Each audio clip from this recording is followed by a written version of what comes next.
আসসালামু আলাইকুম, কেমন আছেন সবাই? আশা করছি সবাই খুব ভালো আছেন। নতুন আরেকটি ব্লগ নিয়ে আসলাম।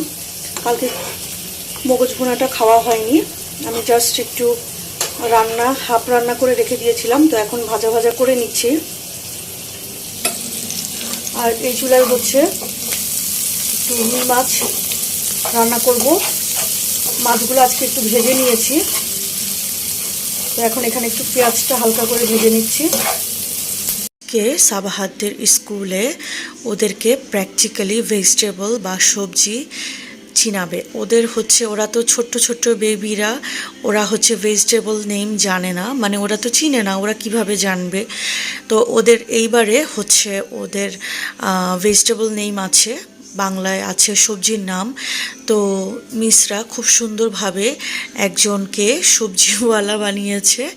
তো বিভিন্ন টাইপের সবজি নিয়ে ওনারা আজকে প্র্যাকটিক্যালি বাচ্চাদেরকে শেখাচ্ছে যে কোনটা কোন সবজি, কোনটা খেলে কি হয়, তারপরে কোন সবজিটাতে কোন উপকার আছে, সেগুলো খুব সুন্দরভাবে শেখাচ্ছে।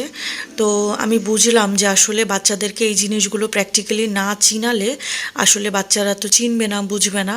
সাবাহাত যেরকম আমাকে জিজ্ঞেস করে প্রতিদিনই নতুন কোনো ভেজিটেবল খেলে, মাম্মাম আজকে তুমি এটা কি ভেজিটেবল রান্না করেছো। তো যাই হোক, এই প্র্যাকটিক্যালি দেখানোটা, ওদেরকে চেনানোটা আমাদের কাছে গার্জিয়ানদের খুবই ভালো লেগেছে। মাছের জন্য মশলা কষিয়ে নিচ্ছি। চুলায় হচ্ছে গরুর মাংস দিয়ে দিলাম।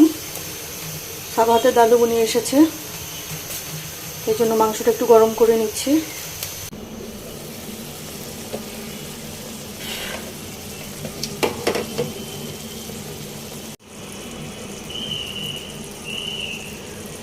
মাছ রান্না কমপ্লিট। শুধু পড়তে বসলেই তার ঘুম পায় আর দুষ্টুমি করতে মনে চায়, তাই না? দুষ্টু একটা বাটা বোম খাবে। ওহো হো হো হো। বাইরে প্রচণ্ড বৃষ্টি হচ্ছে আর আকাশে গর্জন হচ্ছে। ভাবলাম যে এক কাপ গরম গরম ধোয়া ওঠা চা হলে মন্দ হয় না, তাই যেই কথা সেই কাজ, চা বানিয়ে নিলাম।